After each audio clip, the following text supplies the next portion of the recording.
Hey there, all you queens and cryptids, and welcome to Queer Loathing, the only podcast that's organic, free-range, and locally sourced. Oh. I'm your host, Brett Bodie, and with me are my co-hosts. I'm Mel. And I'm Samantha. And today, it's kind of a special episode for the pod. We're doing something a little different today. Rather than talking about a film, we're going to be discussing our experiences at Texas Frightmare Weekend. Ooh. Okay. Sam. Yeah. Oh, I'm not going first. How about y'all tell me what is Frightmare? What is Texas Frightmare Weekend? No, you coward. Samantha, how would you describe the Texas Frightmare Weekend? I would describe it as a bunch of people who like horror and all gather together in lines for a long time. And you're in lines and you're very excited, you're having fun, and then you're looking at like some trinkets, some shops, some deals. Sure. You also want to get things signed. But then if you're me, you mostly just want to dance, which is what I did. At the appropriate time and place to dance, make awkward eye contact with people who are there to sign things when you're not in their line, and then you want to give them, I forgot his name. He was in the new Planet of the Apes. Who's that blonde man who was in Lost? What's that guy's name? That blonde guy. Kevin Durand? Not Durant. Not Durant. This wasn't ongoing. Durand? Kevin Durant. Made awkward eye contact with him as I was not in his line waiting for y'all to get your Michael Ironside. And you're saying that's a universal experience of I people. assume it is, like maybe just for when you're very tall and you're just kind of watching people. But yeah. Y'all have let me ramble for so fucking long. Can you tell me what is Texas Frightmare Weekend? No, I was going to say, I actually feel like you nailed it. I mean, truly. I had a great time. That's basically what it is. I will also say these people standing in lines are very nice. Yeah. I had some cute little conversations. So the Texas Frightmare Weekend is a horror convention that is wonderfully local to us. Please don't dox us. And it's a fairly large horror convention, and they get some heavy hitters every year. And this past year was Brett and my fourth year going to the convention. And it's like basically my Christmas. Like, it's my favorite time of year. I love it so much. I spend way too much money. I do stand in long lines to get things signed. I do make awkward eye contact with some of the celebrities. I do just want to dance. Just want to dance. When it's appropriate. Yeah. But also sometimes when it's not. But yeah, no, this was a really fun experience for Sam, like, to get to be there with us. Like, Sam was only there for the first day. And that was great. I'm happy I was there one day. That's all I could give. And it was fun being able to participate in something I've heard y'all talk about for years. Because I feel like I do know this convention. Because y'all go all the time. Well, we don't go all the time. We go once a year. All the time, every weekend. And I got to be there this past weekend, whenever that was. And it's actually a 3-day convention. So it's Friday, like, evening, all day Saturday. It's a very long day. And then Sunday is sort of like a lazy 10 to 4 p.m. kind of thing. And I think for our listeners, you'll be able to hear that in more or less real time as it happened, because we recorded just little blurbs in my car before going in each day. And you can hear the, like, dwindling of energy, the increase of just general brokenness and soreness. So you'll be able to hear that in our little interstitials. By Sunday, I'm beat. Like, I'm just fucked up. Yeah, Mel and I were, like, tore the fuck up by Sunday. Yeah. But yeah, it was very fun. I guess all I'd add to what it is also there are panel discussions with some of the actors or the directors, sort of the creatives who are there as guests, and they also will have a moderator lead a discussion. They have all sorts of shit. They have, like, film screenings, which last year we went to The Thing screening with John Carpenter, which was, like, the coolest thing ever. Yeah. And they have, like, karaoke, which we've never been to, because it's... What? Okay, it's like 9 p.m. on Saturday, and by 5, we were like, can we go home? Like, we were so done by, like, really pretty early on Saturday. And we always are. Because we're like, we're going to do karaoke this year. No, we went from like fully committed Saturday morning till like 5 p.m. where I was just like, turned to Mel and I was like, I can't. I do want to, but I can't. I'm not going to make it. Yeah. It wasn't going to happen. And there was a lot of cosplay. I think that's the last thing I want to make sure we mention in describing it, because some of the cosplayers are really incredible, including myself. Yeah, there's a really popular one with us, Yeah. Mel. Oh, yeah. I mean, I say my Friday one was much better received than my Saturday one. It was. But Just not only people asking for photos, but people just watching you and smiling. It was very sweet to see. and that's why I do it, because I love attention. And what was that costume? So on Friday, I went as, there's a horror host that some of you may be familiar with. His name is Joe Bob Briggs. I think he lives in Dallas. But He's from Fort Worth originally, I think. He has it's like a character that he plays. Like, he's not actually like a redneck, but he plays this character who's like a horror host, and he used to be like a film critic of like drive-in stuff here in Dallas. And he's had a huge resurgence in popularity because of the Shudder show, The Last Drive-In with Joe Bob Briggs. And Brett and I love our Joe Bob.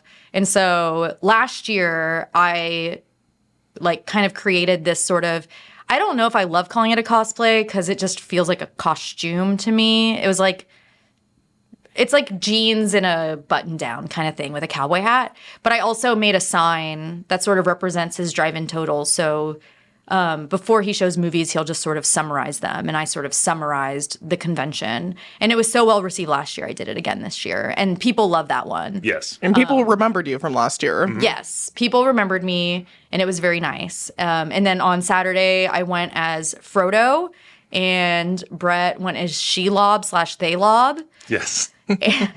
And everyone thought Brett was a werewolf, and the vast majority of people just didn't have anything to say to me. I mean, Or thought that you were from, what was it, I was getting water, and this guy sitting on the ground shouted up at me like, "Hey, are you from that Zelda movie?" And I just sort of blinked at him.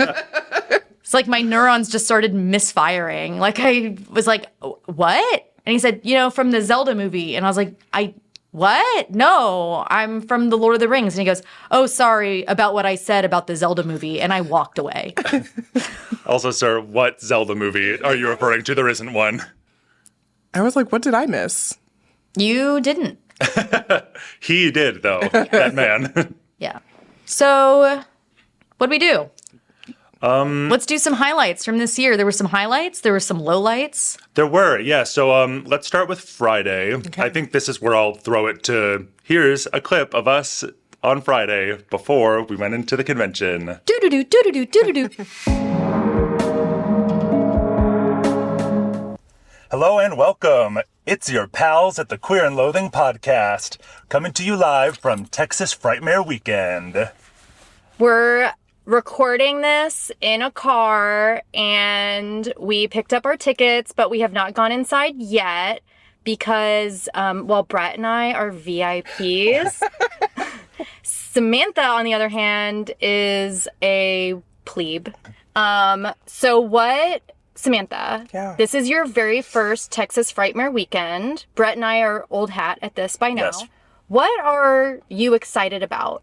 Ooh, I am so excited to learn what this is about because y'all have been talking about it for years, and I'm now going to experience it in person. And I'm not going to be scared because somebody said I was going to be scared, and I said I don't know why, and I won't be. So 95% of the people at this are middle-aged white dudes wearing a black t-shirt. Okay, I'm going to be scared. Who are I'm out. I'm not going in. This is making me feel worse. they're very nice, but you probably don't want to talk about politics with them. I don't want to talk about politics with anyone, so fair enough. We'll be okay. Me neither, and I think we'll be safe. Yeah, but I'm really excited to see y'all here. To be honest, it's really that because y'all love it, and it's always so exciting, and there's always shenanigans, and I just want to view the shenanigans. And as the number one fan of this pod, I'm so excited to watch y'all in action. Yeah, and we're already getting some fame and recognition, and by that I mean Mel's Joe Bob Briggs costume is getting fame and attention. Yes, our first year, we dressed up as something like pretty mild, and people wanted to take pictures with us, and it unlocked something inside of me where I was like, oh my God, I can get attention by dressing up in little costumes. I guess the phrase is cosplay. Yes. So I will be cosplaying 2 days. Today I am Joe Bob Briggs, the famous horror host.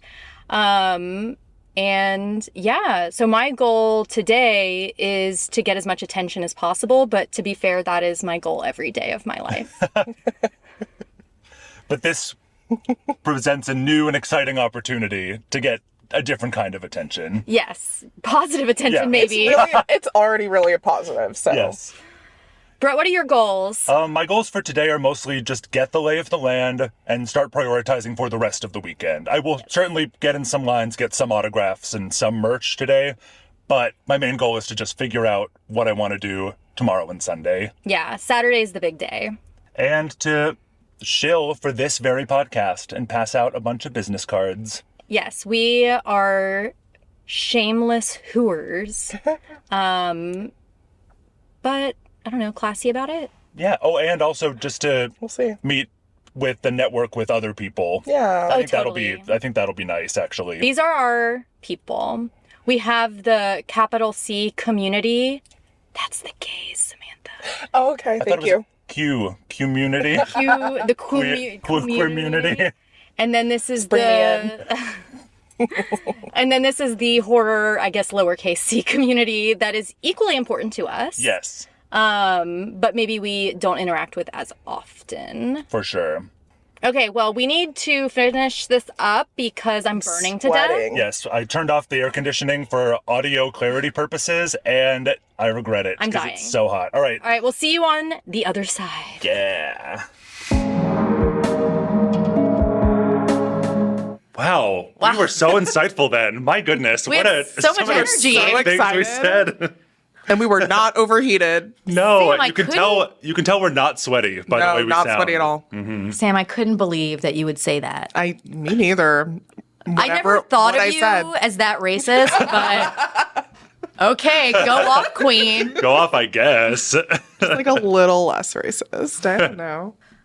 So Friday was really fun. So we were able to miss the line. And then we just got a nice dinner, went in, and just started wandering around, which is my favorite part. I love a wander, and I talked about trinkets or whatever. I mean, the booths, and I love looking at booths. I love looking at what people have created, what they've, their little gatherings. There was a lot of knives, cute little knife things. I think there was like knife earrings with bows that I was into and didn't buy. Maybe next year, I don't know.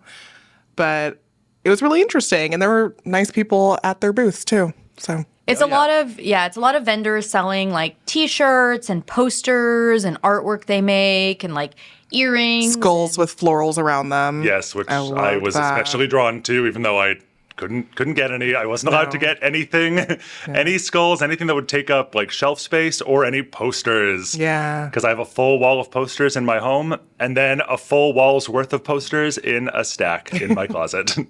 Yeah. And that's how I was about t-shirts. It's like I don't need any more horror t-shirts. I have plenty. So Brett and I were keeping each other pretty honest. Yeah, we did pretty well, actually. I mean, I did end up getting a t-shirt, but it came with a DVD I bought, so it was fine. Yeah, it was free. You couldn't have even turned it down. Yeah. You'd just be leaving money on the table. They insisted. So yeah, there's like some film distributors are there. Some of them are ones that are like fairly big, like Arrow and Severin, Vinegar Syndrome. And then there are some that are like a little bit more janky and small and maybe scammy actually definitely scammy because of the way that they make their movies not look like cheap trash. But Brett and I maybe had the most fun talking about those movies with that distributor. So. Yeah. And we bought like 3 of them. Yes, we did. We did the buy 3 get 1 half off type. We're of very deal. much suckers for that type of deal. We'll be like, do you want to go in on like this 3 for $50? And they were You read my mind. They were all films shot on video. Like really the worst. Right, we shit. spent the entire production budget of each film on the DVDs for it. Yeah. Like, that's how much they cost to make. And then we each had our goals going in. You know, like which selfies did we want? Because you have to buy selfies and buy signatures, and it's really expensive from some of these people. So it's like stupid, but I don't know. I tell myself that I'm like supporting them. It's my own little Patreon for them specifically. And then you get to take an awkward photo with them and have like a Make weird awkward small talk. moment. Brett and I only witnessed a few horrific moments in line in front of us this year, because usually there's someone in line in front of you who goes up to this celebrity who they have a very strong parasocial relationship with, and they're like, I was gonna, oh, Brett, you'll like this, unalive myself. Oh, thank you. Oh, But they're like, I was gonna kill myself, and then I saw you in this movie, and then I decided life was worth living, and then they just start crying, and the celebrity's like, They're there. what's your name so I could put it on this poster? You do see a lot of that. It's a lot of that. I think like everyone nowadays, I have parasocial relationships with, you know, the people who create content that I consume. And I'd like to think that my parasocial relationships are a little bit more self-aware than a lot of what we witness. And I like to think that, but it is also true, because I would never say something like that to a celebrity. Yet. yeah. I'm like, give it time. But just wait until we're celebrities and people are saying that about us. They're like, I was going to kill myself, and then I heard your stupid joke about whatever bullshit on Anus the podcast. burger. Yeah. Then I heard about anus burger and Coke milk, and I said, wow, life is worth living. I mean, Coke milk is a reason. I'm redacting this. I'm redacting the suicide references, and I'm redacting Coke milk. Fine. Also, loved looking at Matthew Lillard in person. I mean, I've not gotten up and close like y'all, but from my not being in line, I got to admire him and I love him. I've never been up and close with Matthew Lillard. Brett got a photo op 2 years ago. Yes, with the Screamcast. Let's talk about the party. So, kind of a funny thing is every year they have a party on Friday night, and it's themed around some of the early guests that they sign on. And so originally they were having the 2 male leads from American Werewolf in London were going to be at the convention. And so they themed the party around werewolves, and both of the actors separately for different good reasons had to drop out. But we still had a werewolf party, and boy, was it so fucking fun. It was a vibe. It was awesome. I had a great time. I was nervous when we walked in because it was a conference type room that was very dark. Yes. Yeah. And there were a lot of like big round tables that people were just sitting at. And it Yep. was extremely loud.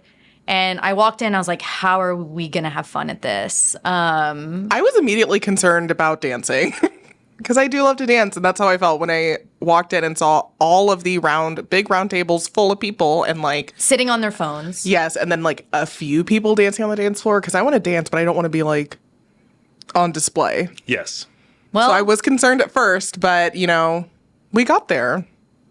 All of us, especially when they played Kesha. Yeah, well, I think the turning point for me, so we got in, like, took a photo at their little photo booth, got our print. We were, you know, standing drinking our drinks, watching by the dance floor, and the Macarena came on. Yes. And I don't know if anything has given me as much joy in maybe my whole life, at least in that way, as watching all of these like cosplayers and horror characters and just like convention weirdos all just dancing together, doing the Macarena. And I was like, I could watch this for hours and not get tired of it. Yeah. I had the biggest grin on my face. Something about it was just so sweet. there was like a pyramid head on stilts. Yeah. Like she was doing the Macarena. There was, okay, so we thought it was like a Mothman, but I did some digging. Okay, good. So there was another person on stilts that was like in this, it looked like a Mothman type costume. Really long, like black fingers. The whole thing was black. Like kind of, I don't know, how would you describe the headpiece? I wouldn't. I wouldn't You either. would dare. So what it is, It was is giving that Mothman. it was giving Mothman. But what it was, and they nailed it, is there's a movie called, what is it called? Like Over the Garden Wall or something. And there's a creature in it called the Beast. And it was that. Okay. And they nailed that. And they were there with what I think was their like partner, friend, or girlfriend, whatever, who was like a sexy ghost face. Yeah, like a bedazzled. A bedazzled, sexy ghost face who was not on stilts. And they were just dancing together. And this for like hours. Hours. It was this So long. looming Mothman thing just like over her. And then they were doing the Macarena. And we're like, okay, we have to join in. Yes. And doing the YMCA. Yes. I was like, I think I turned to Sam and I was like, I've never felt so old because it's like my knees hurt and I'm doing the YMCA on the dance. Oh, but it was so fun. And like, I enjoy dancing, but I often feel especially on display by virtue of being very tall Yeah. and gangly and just lots of limbs flailing about. But since there were so many people, dressed so extravagantly, Yes. I felt, and there were like people on stilts, so I wasn't the tallest on the dance floor for once in my life. And I really seized that opportunity and did some dancing. Yeah. I was very preoccupied with management of my sign. Sign management. Yeah, I was Yes, dancing with it like between my legs, or I would like hand it off to one of you. And it's just this big, unwieldy sign. Yeah, We love the a Joe Bob prop. sign. Yes, the Joe Bob sign was our unofficial fourth member of our dance troupe. Also served as a fan. Yes. Which came in very handy. Incredible for fan. some of the sweatier individuals, which I was going to say kind of all of us. But All of us. All three of us were like, wow, I smell like ass. I've never been this sweaty. Like all three of us saying that to each other. And then we're like on the drive home afterward and we're all like, man, I smell so bad. But none of us could smell each other No. because we were just smelling Past our own. ourselves. yeah, we were all in a protective cocoon Yeah. of our own stink. And then I got home and my husband was like, hey, oh, you smell. And you were like, Like, yes. you stink. I'm like, yeah, I know. Like, I'm aware.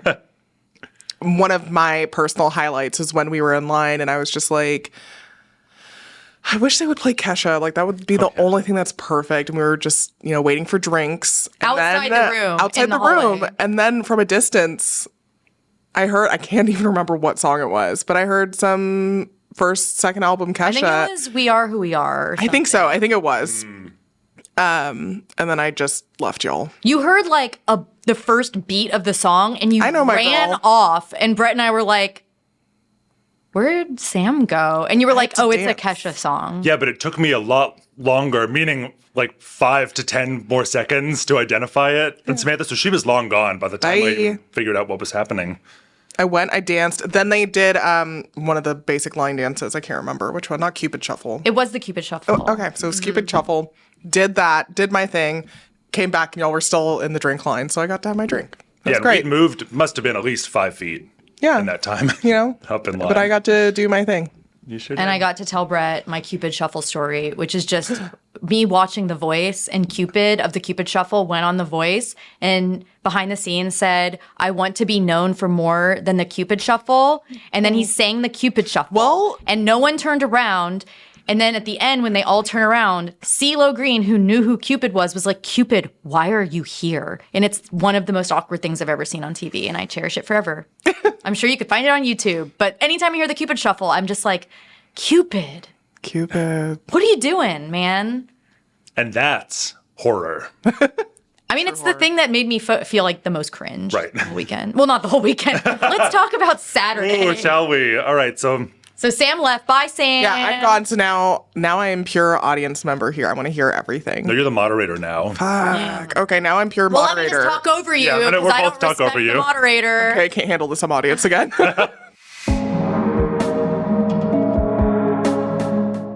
Hello, and welcome back to Queer Loathing's coverage of Texas Frightmare Weekend. It's day 2. I would say Brett and I are a little bit worse for wear Yes. today. Did have so much fun last night, but I think it also led to me being too hyped up to be able to really sleep, and I'm now paying the price. Yeah, and Mel had a little bit too much to drink and danced a little too hard and also could not sleep. So right now, Brett is dressed as a big fuzzy spider. Yes, it's a beautiful bespoke onesie I got from Amazon.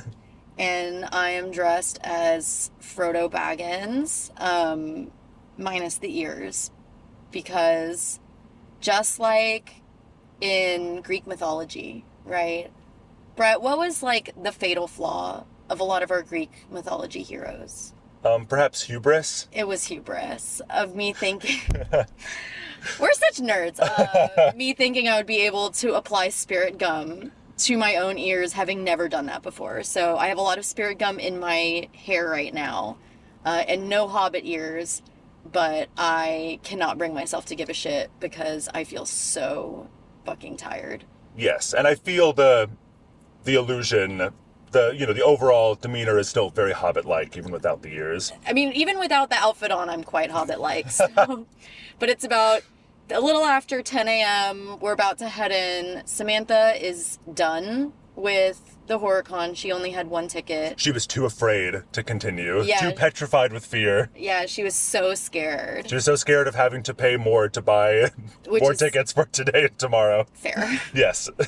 But we have 2 more days, including today, of Frightmare fun. So we're going to try to get some signatures today, get some pictures, photo ops, and buy some stuff.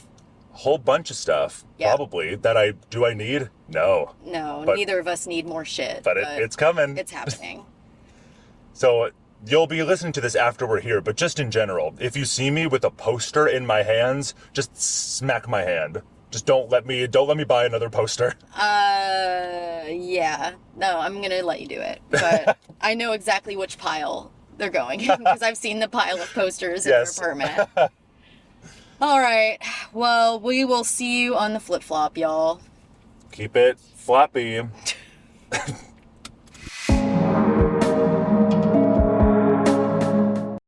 Tell me about Saturday. What happened? So Saturday's a long day, as we said. We wanted to do, both of us had photo ops that day. And that's when you purchase a official professionally shot photo with a celebrity or multiple celebrities. I do 1 per year. Brett usually do 1 or 2 per year. Depends on who's there. There's also a lot of panels. And there aren't any panels on Friday usually, but there's a lot of them on Saturday and Sunday. And the panels are something that Brett and I have always enjoyed. At least I always love a good panel. You could see the celebrity is still, they're still professional, they're still acting, but you can see a little bit more of their personality and you get to learn interesting experiences that they have on them. And we've been to some varied quality panels, the two of us. Boy, have we. Over the years. Yes, I've seen some unhinged panels before. So you went to a panel that was really nice. Yes. I had a really great time. So this was the Scream Queens panel, which had Dee Wallace, Jane Levy, and then Serena Vincent and Jordan Ladd, who I'm not as familiar with their work, but they were both in Cabin Fever, the original Eli Roth movie. And then Marley Shelton, who was in Grindhouse and Scream 4 and 5. And I really loved this panel. It was just very positive. The moderator was great. Just Dee Wallace talked a lot about the importance of advocating for yourself as an actor on set with directors and about how to learn to say no and stand up for yourself in a firm but respectful way. And she was like, especially as a woman in this business, you have to do it. And the director will respect you more if you do it than just let them walk over you. Because if you really know your character, you know what's supposed to happen in this scene. And she was the mom in E.T., the mom in Critters. She has been a professional actress working for a long time. She's worked with Wes Craven, Steven Spielberg, Peter Jackson, Joe Dante. The list goes on and on. She's worked with everybody. She's the real deal. And then basically there were other actors on the panel who were maybe more I would say Jordan Ladd's more middle-aged. She had more work in the 2000s. And then you have new up-and-coming actresses on there. I really wish I could have seen this panel, but I was waiting in line to have a photo op with the man who ended up being the villain of the weekend. The man, the myth, the legend. Michael Ironside. So I did not get to see the wholesome... I got to see different wholesome panels. Yeah. But I did not get to see that one. And you did get to meet Dee Wallace later at her table. Yes. She said I was cute, and was a highlight for me. Yes.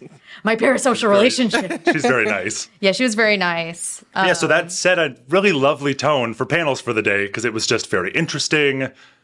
You know, they talked about some positive and negative experiences and career trajectories. And so I left being like, wow, sometimes the panels are a shit show, but that one was great. I'm so excited for the rest of the panels this weekend. And the next panel we went to was one that, I will say this on the record, was not well thought out and was a bad idea. Yes. Oh, no. And that panel was for a movie called Prom Night 2 Hello, Mary Lou. And it's a movie I've seen once. I'll be honest with you. It didn't stick with me. It's not my thing. However, it has a cult following.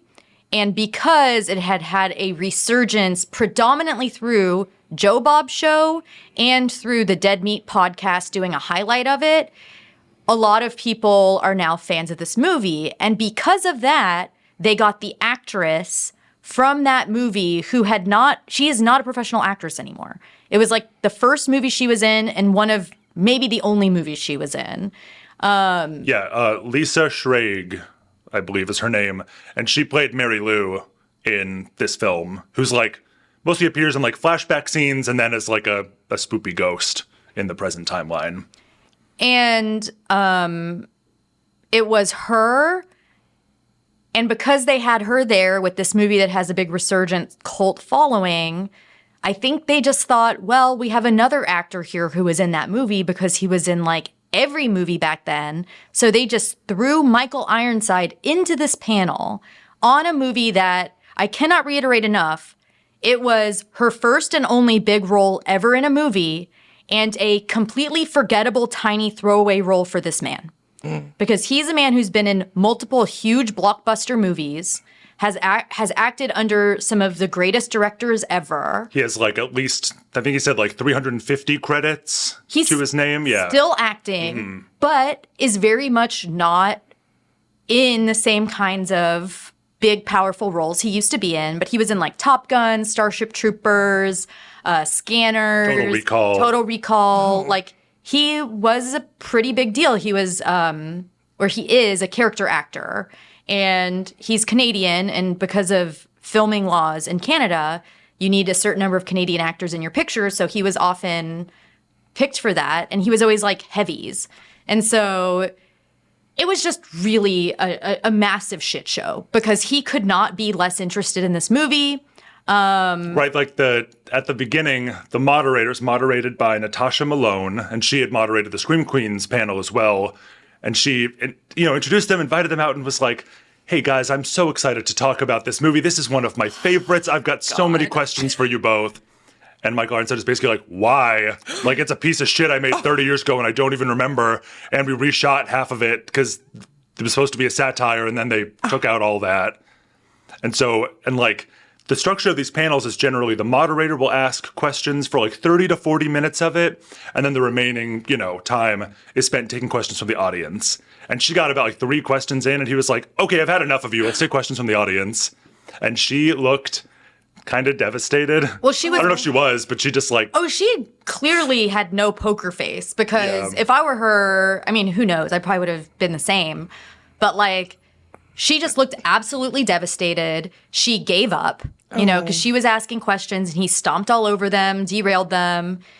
I mean, again, the woman who, Lisa Schrage, had to audition for this part and was treated, it sounds like poorly on set. Yes. Michael Ironside was friends with the producer and the director. He didn't have to audition. He just showed up. He had a great time. He was saying some story about how he kept calling it a hearse, which was making me crazy. I put that in my notes too. But he saw a hearse. He doesn't know the word hearse. He does not know that word. And he's calling it Hearst? He kept saying he saw a Hearst, and it took me forever. He saw Patty Hearst. Okay. But it's his experience was oh yeah, I was on set, I saw, a car, and I told the people they should buy it for the movie. His experience. That was his one anecdote but that he even remembered. Well, and I get it. It was, they filmed it 30 years ago. It wasn't He didn't give a shit about it to begin with. She didn't really either, because she said she kind of saw it as a stepping stone to larger roles, as just like kind of a first step in her career. So even though she was very invested in it, I don't think she was like treasuring every moment thinking it was going to be this magical career defining experience. She was just trying to do a good job and get her paycheck and get to the next audition. So I get that, like, some of these, you know, part of where the parasocial relationship you talk about, where that comes in, is people who love these movies will learn every bit of trivia from every cast interview from all these years and know more about the movie and even like the production anecdotes from set than the actors and producers themselves do. So I think there was a lot of that. So was that kind of where the moderator was at? Yeah, so she wanted, I think, like some of the, or even just like, what are some fun experiences from set? What was it like working with each other? And they were like, we had one scene together, like one during reshoots all those years ago, and like, They're like, we don't remember. we don't have an anecdote, right? It was just like, I don't know, we came in and filmed it and then we went home. But the moderator was talking about the movie like it was an Ari Aster film. Like she was talking about like the surreal lighting and there is like that kind of surreal lighting on set. It's like a well-lit movie. And it is a movie that I also very much enjoy, but it was never going to be high art, and it's not. But she was talking about it like it was high art, and Lisa was like being very much a good sport and was like, yeah, everyone did a good job. She was like calling out a woman who was sitting in the audience wearing the Mary Lou prom dress. Like she was just probably like so tickled that this movie has resurfaced after all these years. And Michael Ironside was like, enough about this shit. This is my show now. Like it just read as very like, you know, he was getting a rise out of the crowd because he would say something that isn't normal to say on a panel. Like, you guys like this movie? Just like absolutely didn't get it. He kept saying, oh, it was a send up of Carrie. It was a ripoff of Carrie. It was a farce. It was a farce. And like, he just didn't get it. He didn't like it. So he just wanted to derail. So then he was like, let's just do a Q&A, which again, sir, that's not your job to determine when that happened. We have a moderator. There is a moderator. She's actually sitting one person over from you. Yeah. He talked over... Steamroller. Yeah, he talked over her, steamrolled her, as you said. Got the Q&A. Because just like this old crotchety white man just talking over these two women on the panel. What's that like? And insulting them in the audience. Never experienced that before. It's like this podcast. It's not like this podcast. It's us talking over you. Well, no. And then they had like the Q&A, and the Q&As for all these panels are always lovely, but extremely Varied. awkward people who want to go up and showcase their knowledge of this actor or movie to the people who worked on the movie. And like, I don't know, Q&As usually range from like, I'm so horny for you, to, do you know this role you did once? I love that role. Am I your best fan? Don't you love me? To like, I don't know, just like generally shit like that. Like it's always kind of awkward. But this one was especially awkward because he was just like heckling them. He was like roasting them as they were going up. And so it was just like, I was like, everyone was laughing. And I was laughing because it was so uncomfortable. But clearly, we found out later, people were laughing because they thought it was awesome. And luckily, it seemed like the people he was roasting also thought it was awesome. But we could tell from sitting there that the two people on stage with him did not think it was awesome. And that's the shame. Is because, like, I think if they had given him his own panel and he was acting like this, it would have been more appropriate. Yes. But because this was about a movie that, like, he was in, but, like, really is starring this other woman. Like, she's the titular character, right? Yeah, well, yeah, and she's one of the most memorable parts in it, because I didn't even really remember his role. I but I, forgot of he course, was in knew Mary it. Lou. Yeah. Like the evil prom queen from hell. Like, she was a bitch when she was alive, and now she's back for more revenge and bitchiness.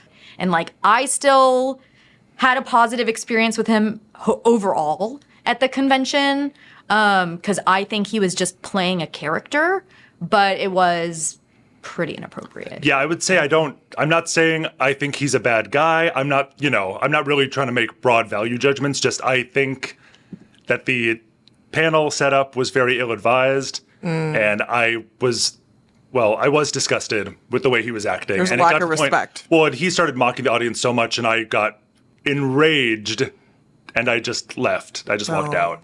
It was near the end, but I was just like, I can't handle this anymore. So you were done? Because I'm going to like stand up and like have words with this man, and nobody needs that. No. So let's just remove ourselves. The royal we. We selves. I stayed with my mouth just hanging open the whole time because I just couldn't believe what I was watching. Yeah, I had to avoid a rage stroke for my own health. So This was for your health. it was for my health. Yes. And luckily, we saw some really good panels after that. Like Sunday, there was a Joe Dante panel that I watched. There was a Doug Jones panel that was really wholesome. Loved that one. But like the way I see it is that these actors, they're always performing at these events, like they can't be in a good mood all the time. People are coming up to them as tired as we were. I know for them it's 1,000 times worse. They're sitting at their booth Oh yeah. almost the entire time. Except when their handlers come get them, so like, come do this photo op where you have to smile for 100 photos in quick succession, and then we rush you back down to get back to your table. Yeah, and then you do like a panel, and it's just got to be really hectic for them. And the whole time, I think they're acting. Like, I came out of the weekend being like, wow, Doug Jones is like the nicest, sweetest person I've ever met in my life. But for all I know, he's not. These actors, they're human beings who are professionals. Who knows what they're like in real life? I think that's part of the reminders that we need to have for our parasocial relationships with celebrities, is realizing they're just human beings. And that's kind of, in the moment, I was like, wow, Michael Ironside is a terror upon this. He is a blight upon this building. Blight upon this land. Just like the Zelda movie. He'd be in it if they gave him a buck. But like, I was like, wow, that was horrible. Like, he's terrible. But after thinking about it, I'm like, he's a celebrity. He talked about having cancer like 4 times. Like, this guy's been through it. He also alluded to being in pain during the panel discussion, and obviously chronic pain can make you a lot more irritable and short-tempered. So, and I was with Mel when we got an autograph from him. It was an autograph or a selfie, and like the day before, he was very nice. I don't think he's some monster. I just didn't care for his behavior. I think it's a good reminder for us when we see these celebrities to be like when we saw John Carpenter do a Q&A, he clearly just wanted to go back to his apartment, watch basketball, and smoke weed. Like, he had no interest in being God there. bless him for it. I respect it. Yeah, love it. John Carpenter is maybe someone who, like, what you see kind of is what you get. I don't think he was putting on a persona. No, I don't think he cares enough to ever put on a persona for people. He just is his crotchety old man self. Yeah. So now that we have the poison out of our system, is it time for an ad? I think it is. Yeah, I think it might just be. Okay, well, I have a very important message today from our sponsor. So our sponsor for this episode today, who we would like to thank, is a little TV show called MILF Manor. No. Yes! Last night, Sam came over to my house, and I put on MILF Manor kind of as a joke, and we sat there for like 5 hours watching this movie. TV show. You're right. It's a TV show, but it felt like it had a full story. This filmic in scope. The surrealist lighting. Mostly, like, I had interacted with this show because there were memes about it when it first came out, but it is honestly so much worse than you could ever imagine. It is the most depraved, insane shit I've ever seen in my life. Sam and I were just aghast. We were screaming at my TV. We were horrified. Horrified. So watch it, everyone. It's like The Ring. You have to spread the poison. And I'm spreading it to you now. It's on, I think, HBO Max. You can watch, there's 2 seasons. I cannot vouch for the second season yet, and I cannot vouch for the first season. For the first season. Which I have seen. So go see it. Offer code throw up in your mouth to go see MILF Manor, the worst show ever conceived since the last worst show ever conceived, because there's been a lot of them. Wow. Go watch it now. Thank you. I look forward to not watching that TV show. All right, everyone. We'll see you after the break.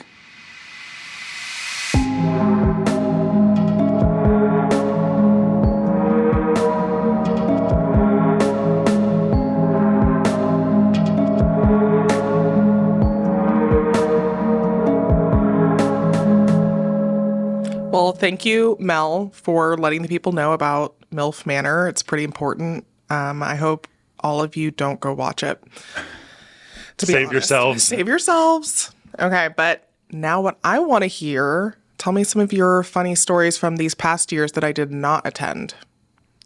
So I think one of them that was maybe the most shocking to me, like, and I will still say it's probably the most shocking experience I've had at the horror convention, Yeah. is a man who goes by CJ Graham. Brett, who's CJ Graham? So CJ Graham is, I don't know much about his background, but what I know him from is he played Jason Voorhees in Friday the 13th Part 6, which is my favorite installment of the series. It's almost a parody of the series while also functioning as a Friday the 13th film. It's very fun. It's very fun, kind of meta. It's a blast. Check it out. If slashers are even kind of your thing, then Friday the 13th Parts like 4 and 6 are where it's at, and you don't necessarily need to watch any of the others.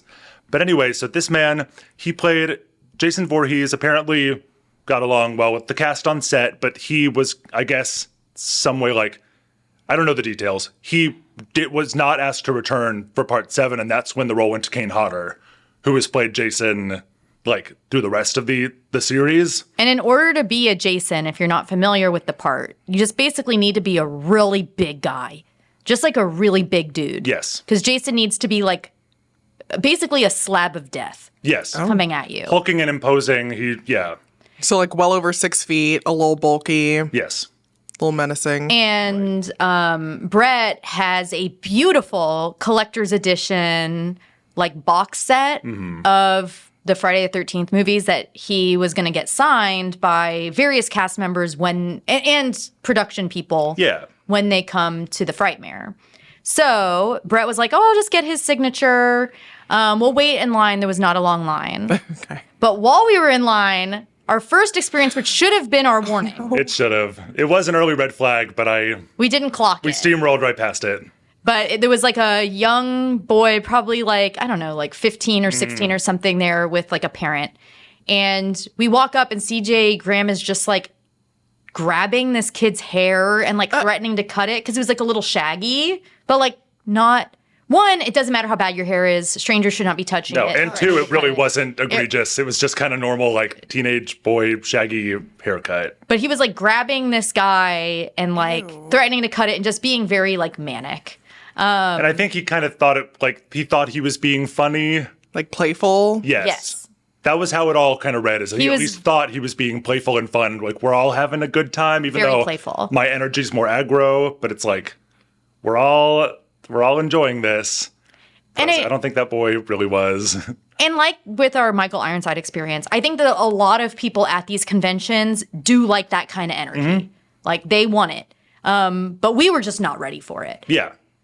Our So- expectations did not align with what the reality was. Also, I'm like, if someone's a child, be a little more aware and careful with them. Yeah. Don't touch them. And maybe just don't touch anyone, especially if they're a child, but just Yeah. don't be touching people unless, you've got their consent. They've clearly indicated it's okay. Yeah. I mean, for all I know, that kid loved it. Like that's Yeah, the he thing may is have. you don't We know, don't but know. like for us, that's not our energy. No. We don't want to get manhandled by the celebrities. So I don't want a celebrity haircut. No. You're not Vidal Sassoon, Oh. celebrity don't hairstylist of yesteryear. I don't know. That's a deep cut for people too old to listen to this podcast. Bonus points if you get it. Yeah. I don't get any. Yeah, AARP is in the mail on its way to you now. So we walk up because the way that it works at these booths is you walk up to the booth. There's like a handler there. You pay them for either like a selfie, an autograph, or both. I think you opted for the autograph, and a selfie happened. I don't know if you even said you wanted a selfie. I said I wanted an autograph. I did not, because the combination of autograph and selfie costs more. Yeah. And I didn't want it. I just wanted the autograph on my little box set, and then I was going to be on my merry way. The box set is mostly blue with like various incarnations of Jason throughout the franchise around it. It's beautiful cover art, but it is overwhelmingly a blue box. And this is important because Because I said, oh, could you sign it with the silver pen? And he said, no, I'm going to use the blue pen. so he signed did. blue on blue, Yes. and you could kind of see the signature on You there. can. in his defense, you can see it if you are looking the for box. it. And you'll tilt the box. If you tilt the box, you can and kind of know where see it is. Yeah, and you know where it is. You can kind of find that signature. But yeah, so he refused my suggestion. You're making that face, but you're not even in this yet. So we walk up, and the first thing he says is he looks at me and he looks at Brett, and he goes, "Is that yours?" And he's looking at Brett, referring to me. Yeah, he's like pointing at Mel, saying, "Is that yours?" to me. And we're like, "Pardon? Like, what are you?" Right. It took me a while to even understand what he was asking. And then when I realized, I was like, that can't be right. I've got to be misreading what he said. But I was not. And it was like, Is this your property? yeah. Is this your chattel? Can I throw up now? Cover your ears. Don't look at me. Well, I don't like vomiting. this is podcasting. We're done. Now that's what I call podcasting. Is Sam making vomit noises while I cover my ears and Just don't look at me. make eye contact with you while you do it? Yeah. So he asked if I was Brett's. We informed him that actually no. And I was like, I'm married. And he goes like, where's your husband? And I'm like, well, he's not here because he's not a horror person. This was like 3 years ago. This was our first horror convention, right? Yes, this was the first year. Yes, it was. And so I was like, he's not here. He's not like into horror. And he's like, what is he, a pussy? And he's like, get out your phone. And what am I going to do? Not get out my phone? So I get out my phone. He's like, record this. And I was like, okay. And I started recording it. And You're live. Hey, you sissy. CJ Graham, Jason Voorhees, Friday the 13th, part 6, buddy. I'm here with your wonderful wife and her friend. But next time I want you to come. All right, buddy? It's time for you to get out of the box. All right, come see Jason, hang out. I promise you I won't kill you. You don't have to be a fraidy cat. Just get on in here and we'll have some fun, okay? Take care, buddy. what on earth? And then he goes, okay, selfie time. And then he takes a picture with Brett and we stumble away in a haze and realized we paid for none of it. Bless. Right. That's great. That's great. No, we were like fully upstairs, like getting a snack after to just like take a walk, put some That's on distance him. between us and this man and recover. And then Mel turned to me and was like, did you pay for any of that? And I was like, I sure didn't. And it's like his handler. Yeah, it was the handler's was fault, so but, confused yeah. as well that Yes. they didn't say anything because they'd probably been dealing with his shit all day. And we stumbled away like, you know, kids stumbling out of like a nuclear blast, like rubble. We were like disoriented. Because I do look at that box set and I'm just like, wow. you see the blue kind of CJ, sheen when the yeah. sun, when the light hits it just right. You Yep. can see that CJ Graham signature. Yeah, but don't worry, I got another signature and it's also not visible on the side that is displayed. So no one has yet great. signed it where I want them to. Well, you were telling what was his name? This guy Cunningham. Sean S. Cunningham. Sean S. Cunningham. The He's original like, director of the first one. and you were like, you can sign here. And he goes, no, I'm going to sign over here. I was like, that box set is cursed. It is. It is literally the most cursed box set. At least he signed in a pen that is He signed in visible, silver. so I'll still give him some credit. improvement. Yeah. But oh man, yeah, that box set is cursed. But I love it all the more for that because I love a cursed object. Yeah. So yeah, so shout out to CJ Graham. Reverse shout out. Please never interact with me again. And then another cursed interaction we had was with a director of a film that Brett and I at least kind of knew what this film was because, you know, we consume a lot of other podcasts and YouTubes. And one of them covers like bad movies. And there is a little movie that can't called Replicator. And I think like it's just a cheap as dirt, like poorly shot. Like I cannot emphasize how bad this movie is. Oh yeah. Like famously bad, but like not that famous, right? Like it's a deeper cut. It's not like The Room. Really been getting the movie out there because I've seen it. Well, this was Because of you. Because of this experience. I did not own this movie until this happened. But we had both heard of it and knew enough that seen we saw clips. that we saw the DVD. It immediately caught our eye and we were like, oh, lol, they have Replicator. Yeah, this is what happened. We're walking through the like vendor section. We see a pile of DVDs. I hit Brett's like arm, point at it, and it's like, lol, they have Replicator. And then a man who's standing behind goes, You've heard of or you've seen Replicator. That's what he said. You've seen Replicator, and at the exact same moment, Brett says, like, I've seen enough. I've seen all I care to. You said I've seen all I care to, and I was like, yeah, like I've seen enough. Like we both said at the exact same time. And he goes, I directed it. Yes. And both of us are just have like this smile like frozen on our face. We're like, oh, cool. And then we're like, we're going to engage with him. So it's like, we're asking him like, oh, were those stunts real? Because there's like shitty stunts in it. And one of them looks like a guy actually does get hurt in the stunt. And he's like, no, he was a professional, blah, blah, blah. Because like, if you watch this movie, which you have, you're welcome. I've seen it. It's like very clearly like gross old guys who wrote a movie where they get to touch boobies. Yeah. Right. It's a disgusting film. It's a vehicle for tits. Yeah. It's not it's not the worst movie I've ever seen, but it's pretty terrible. Yeah. The sleaze factor is off the charts. It's off the charts. The plot of the movie, if you could call it that, is that it's like women get zapped with some kind of beam that when they orgasm, they turn into alligators, but really it's just hot babes with a plastic mask on. And they're not even supposed to be alligators in the movie. I think they're supposed to be dinosaurs. Oh. But the title is Replicator. yeah. So like, and then if men get zapped, they turn into gay zombies. Extremely effeminate zombies. Yes. It is a laugh a minute. What a great film. So we're like, yeah, your movie sucks, lol. And he's like, I'm exactly like Roger Corman, R.I.P., the late, great Roger Corman. This is our Roger Corman tribute episode. It's about Brett McCormick, the director of Replicator, A fellow Brett. saying that he is just like Roger Corman. And Brett and I, to our credit, did not laugh in his face at that moment. No, You'd recovered enough. we had to be, we felt we had to be on our best behavior after, We had been mean to him. after we were so mean to accidentally. his face. We did not mean to be mean to him. No. But- if we'd known it was him, we would have reacted differently. But he was like, yeah, I'm just like Roger Corman. I shot it in 3 days. And it's like, you're not like Roger Corman, but okay. And then he's like, do you want to buy it? For $20, I'll sign it. And I felt bad. So I bought it and it's signed on the DVD and on the case. And I did a movie party and showed it to a bunch of people. And I always like to think that every movie party I have at my house, it's someone's first movie party. And I have friends where they walked in while there were just big old tits on that screen.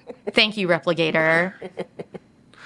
And they were selling a different copy of Replicator there this year that had a different cover that made it look like a more expensive film. And I was like, such a fucking scam. Yeah, 'Cause that at least that the one one I really, have looks like a cheap piece of shit. Yes, it's got the like bikini babe with the like alligator head, the one you have. And it's I think just like got a that really poster. cheap looking Yeah. piece of art, if you could describe it as that. Yes. But The now, new one looks legit and it looks like The it scam. could be a real movie. And it's not. take it from us. It's not. Yeah. So if you're listening, Brett McCormick, sorry. Big fan. But also, why? Why did you do that? And then we've also had some really positive experiences. A lot of really, nice people that we've met and some, celebrities where it's really hard for, I think, both Brett and I to gauge which celebrities are going to have more popular lines than others. I've been unsuccessful in my predictions every year, thinking like, this person, it's going to be so hard to see them. They're going to have a huge line. Versus like, I bet we can just walk right up to this person and we're never right. We're never right. Because there's like obvious ones. Like when you have the cast of Scream, like obviously there's going to be a lot of people in line for like Matthew Lillard. And then there's, Cute. Sorry. he is very cute. So cute.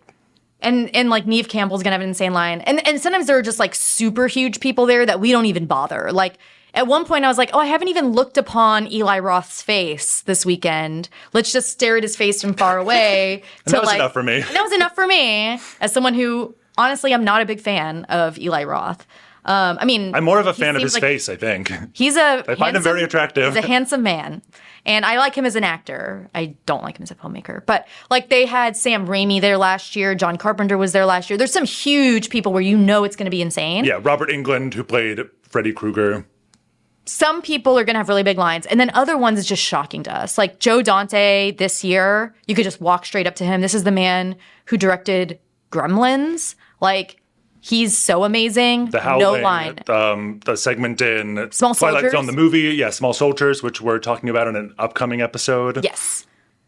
So one of the ones that we were really excited about, especially me, is that the late and great Julian Sands, RIP, friend of the pod, was at the horror convention, and I had been like in love with him since seeing him in Warlock when I was in like middle school. It used to come on like the IFC channel, and it's a New World Productions movie. So that's Roger Corman, also late great friend of the pod. Yes. Produced that movie because he's produced half the horror movies ever made. But Julian Sands was there, and I was just super excited to meet him. I love the Warlock movie. I had a beautiful box set that I wanted him to sign, although Warlock 2 is not very good, but I wasn't going to say anything. So You should have, because he probably would have loved it. there were literally no people in line for him. He was just sitting there, and I could not understand why nobody cared that he was there. And he was in Naked Lunch, the Cronenberg movie that I also ended up having him sign because why not? There was no line. So, like, I couldn't believe it. But we walked up, and I think we were just, like, I was wearing, like, my, like, button-down shirt that just has, like, a crazy print on it. And you were wearing, I don't know, something normal.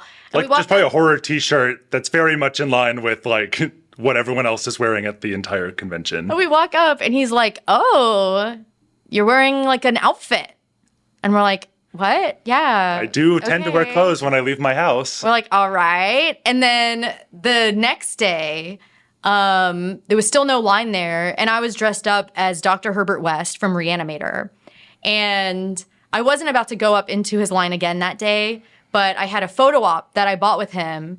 And I walk up, in the photo op, there's like no time to talk. You have like one line that you could say to someone, and I'm not going to say shit. So I walk up, and he goes, "Oh, it's you from the convention." It's like, yeah. Very good. Yes. Yes. And I, again, just sort of stumble away, like, what the fuck was that? And then we go to a panel of his, and he like makes a point to call on me. And I was like, yay, it's me from the convention. My outfit. I just asked him a question about Naked Lunch, which is not the most obscure movie he's been in. It was a normal question. I'm normal. And people were being horny and weird at him. So I'm sure We all know Mel is very normal. I am not horny and weird. Just weird with him. I wasn't He was weird. weird at you. I was normal. He Especially was weird at me. by convention standards. No. Mel was not being weird through any of this. have been weird in my time, but I think around celebrities, I get a little nervous, and I don't really say anything weird at all. So I just walked up, and he's just like, so the third day, I go up again because I'm like, there's no line here. I'll get my Naked Lunch signed because why not? And he goes, "Oh, another outfit." I was wearing just like a t-shirt. Yeah, this was like fully not a cosplay or anything, just a t-shirt. It's like, Is he saying like you're not cosplaying, so you're just wearing an outfit? Like where's the No. cosplay? no, it felt don't like I think was so. being roasted, but like not in like a mean way. He was just like, "Oh, another outfit," and I was just wearing like I think I was wearing my like Harryhausen shirt, just like a normal t-shirt, and I was like, "Yeah, I change clothes every day." And I just walked away again, and then he died. It's just so odd. So I He have was that missing picture. for a long time, Yes. even though we know he died at the. Yeah, so I have that And picture. who knows what outfits he was wearing during that time he was missing.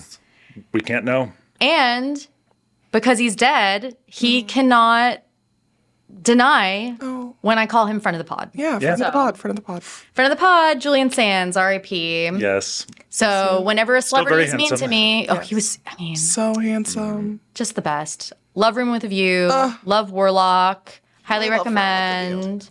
Naked Lunch, probably not for you, Samantha. Okay. But I did tell Brett to watch it, and you enjoyed it. I loved it. Extremely gay So gay. And disgusting. and disgusting. I was like, I like gay things, but disgusting. I don't know. Maybe. Maybe. I don't know. I'd love to cover it. One I'll day. watch it if it's for the pod. Well, my copy has Julian Sand's signature on it. And right before that, he said to me, "Oh, another outfit." So, I was trying to think of a story like, and then he professed his love to us, Right. and no. we made and out in he the janitor closet. But literally went on like the last hike of his life. So it's not as fun of an ending you're right. at all. But yeah, so those are some of our biggest kind of entertaining stories should we talk about just some other just people we've met, just like that we enjoyed interacting with? Like, I loved meeting Ray Wise and Cheryl Lee of Twin Peaks fame. Ooh. It's very interesting to meet both of them. Ray Wise also they both had 0 line, Yeah. which I think, again, it's like the horror convention is very much for the big heavy hitter franchises and not the more like weirdo, surreal stuff. Yeah. Because like Twin Peaks is huge. Well, and I think also, from what I've heard, different celebrities get different amounts of attention at different conventions with different audiences. So, like, there are probably Twin Peaks conventions where you couldn't even get to see Ray Wise because he'd have such a long line. Or even like a general sort of Comic-Con because he was in, RoboCop and just like a million other movies. Yeah, he's one of the reasons why I don't wear my Herbert West costume anymore.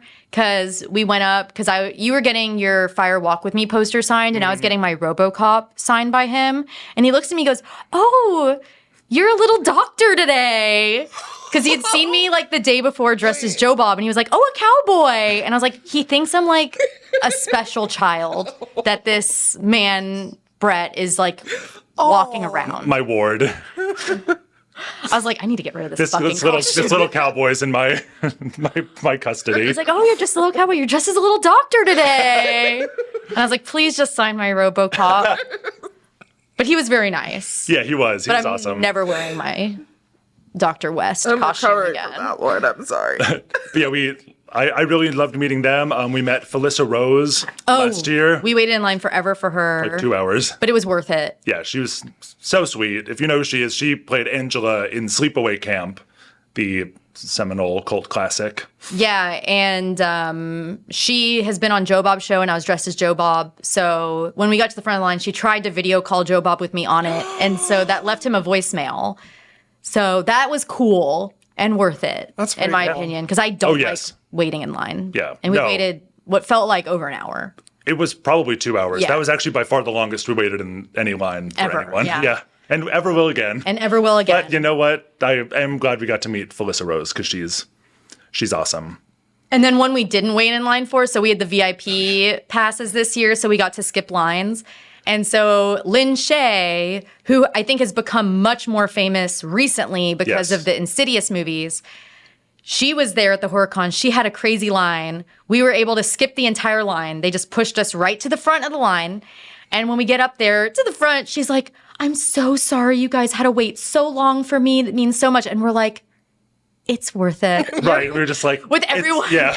behind us looking at us. Glaring daggers into the back of our heads because they have been waiting forever and we just like They waltzed to the waited front. hours and we just walked straight up. Not everyone can be a VIP. No, Just saying. most people cannot. That's right. And we couldn't be until this year and probably can't be again. We'll never do it again. But it was nice to have this year, but that was very funny. And Lynn Shay told me that I was cute. Yes. It was nice because he got called cute by Lynn Shay, and then we went over to get Dee Wallace signatures, and then she called me cute, and both of us just had these like smiles on our face. We're like, we're so cute. Yeah, we rode that high the rest of the day. So cute. You And should like, still be riding that high. Keep going. oh, I will for her. No, And we are. Anytime I look at my critters, because I wanted, he was getting this honestly really cute picture of, it was Brett with Dee Wallace and Lynn Shay. We should post that on the Insta.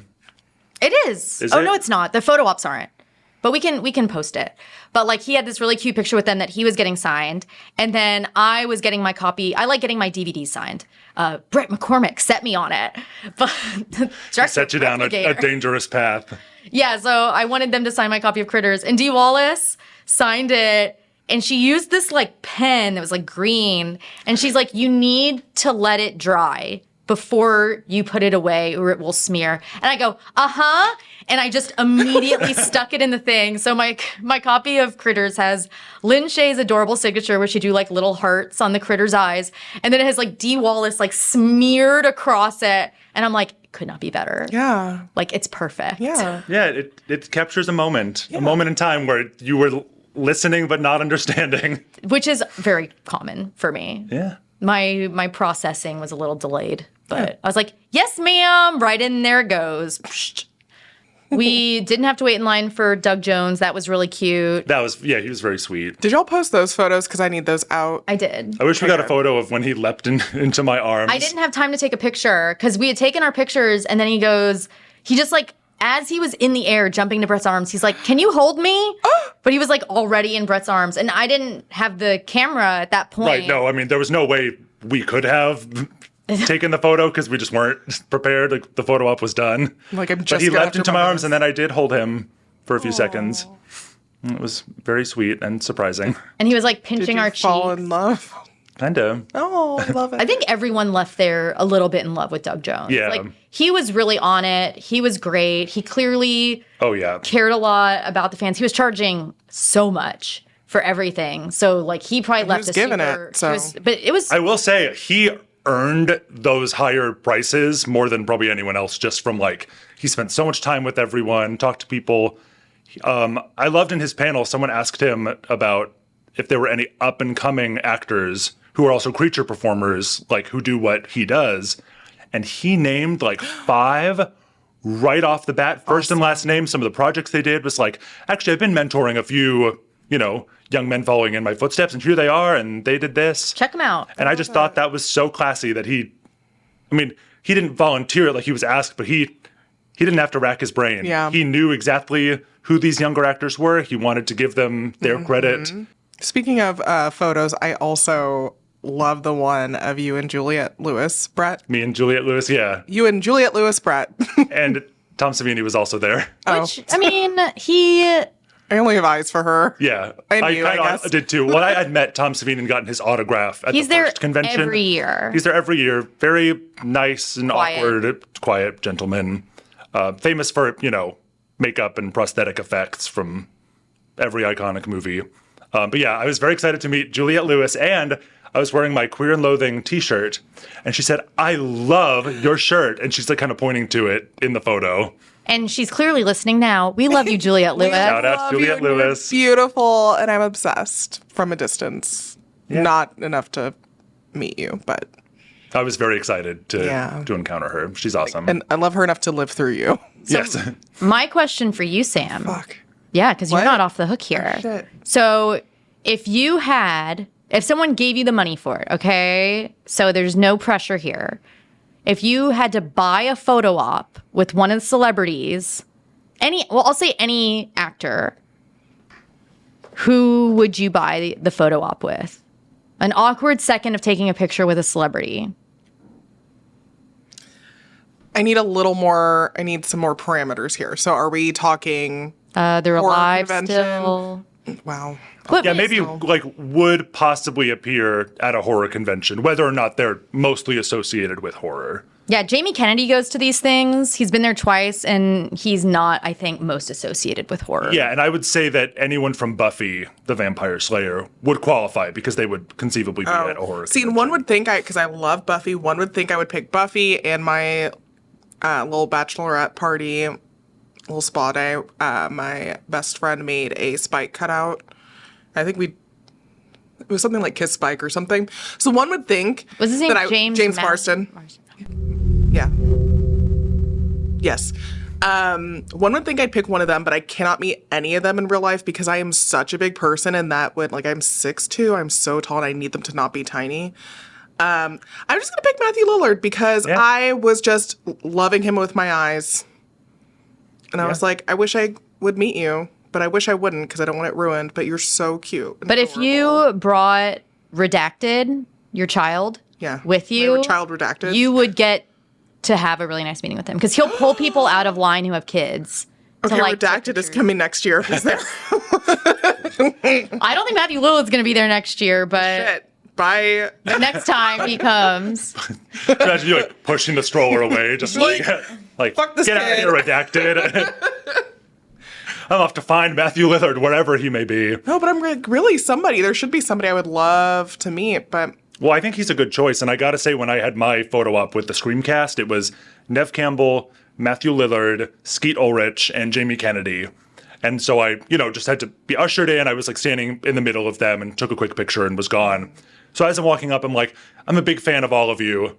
But I wasn't looking around. I was looking at Matthew Lillard. Like I Yeah. delivered all of that. Yeah. I was like, of all of you.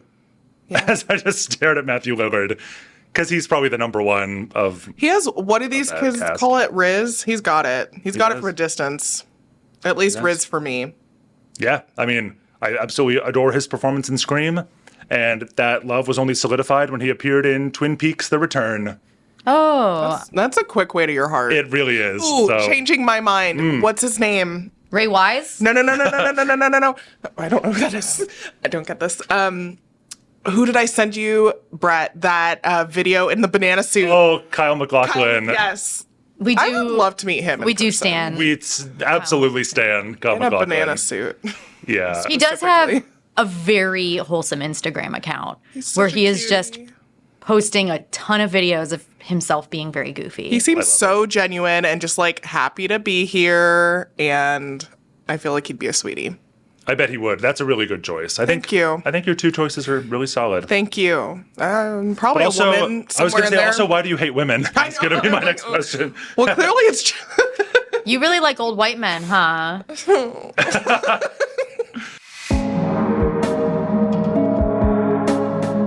Hello, everyone. This is Queer and Loathing, the only podcast that's here at day 3 of Texas Frightmare weekend. I think there's actually a lot of podcasts. No. Okay. I don't think so. I just said we're the only one. So today is again just Brett and Mel. Samantha has, I don't know, more of a life or something. I think that's certainly safe to say, at least in my case. And I wish her well in it. Yeah, I don't. I mean, I do. So, how are you feeling this morning? So I'm feeling a little rundown, Me I too. must say. Just because I tend to be more, I would characterize it as slug-like in my daily activities. And walking around a crowded convention center for 2 days is not, it's not giving slug. Do you know what I mean when I say that it's not giving slug? Yeah. Yeah. Sure. Well, Too early to be funny. Shut the fuck up. So it's 11-ish in the morning. We are going hot into day 3. I am fine. And you definitely didn't drink any nasty stink bug water this morning. If any of our listeners were wondering. I was drinking my water this morning, and then I was looking into the cup and was like, that's weird, because there was just a stink bug on the inside part of the cup where the water was running over it into my mouth. And it was this big fucking stink bug. And then I just spit water everywhere, and then I just started laughing like a crazy person. And then I started Googling if I was, like, gonna be poisoned by stink bug. And it was like, I mean, probably. Like, the internet was like, you're not gonna die, but you may throw up a little bit. Oh, God. So stay tuned. So we'll keep you updated. And I spit, like, literally when I spit out, I had my Zyrtec, went flying across the room.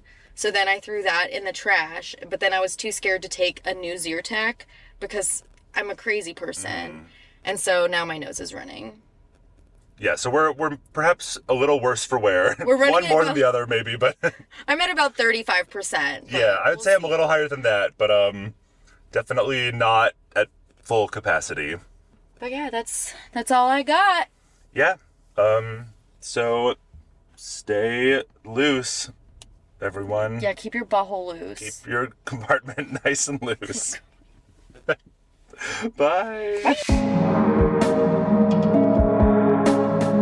Okay, so pour one out for the friends of the pod who have passed from hiking or being 98 years old in the case of Roger Corman.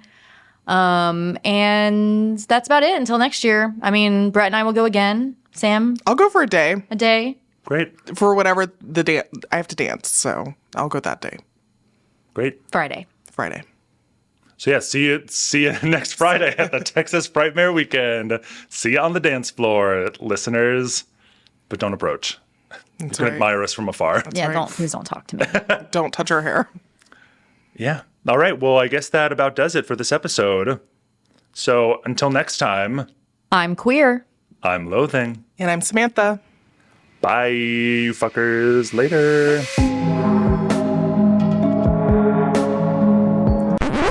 Y'all, I fucked up, and I would like to sincerely apologize. I know better. I know much better. His name is James Marsters, and I knew this. I got tripped up. I got scared. Not James Marsden. That's the other guy from The Notebook and like X-Men and stuff. You know him. And 30 Rock. I like that shout out. And yeah, whatever. But James Marsters was my love. And I fucked up his name, and I am deeply sorry, and I hope he forgives me. He won't. Okay.